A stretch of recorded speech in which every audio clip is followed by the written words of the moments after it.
Hey everybody, and welcome to Papa Knows Stuff. Today I'm going to introduce to you the Misxi protective cover for the Apple Watch Ultra 3. And let's just unbox it so you can have a look at it. It comes with two covers. Now, I'm a big fan of making sure that my watch has always got a protective cover on it. So when the day comes that I sell the watch or give it to somebody or move on from it, it's going to be like brand new. So this is what we're going to see here. We're going to see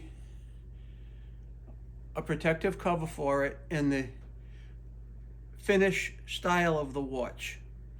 I don't know much about the Ultra 3 yet, other than the fact that I do have a cover for it. And it's just for protection. I want to keep it looking like brand new. And for those that like to see what the packaging looks like, that's what it is right there. All right. So that's this. At some point I'll show you a fitment of it, but as simply as it can be put, I highly recommend this particular brand because I've used it probably for the last 7 or 8 years on a variety of different watches I've had. I've dropped my watch before. And the best thing about these is typically the glass on the cover will break and the watch will remain in pristine condition. So my recommendation, take it or leave it.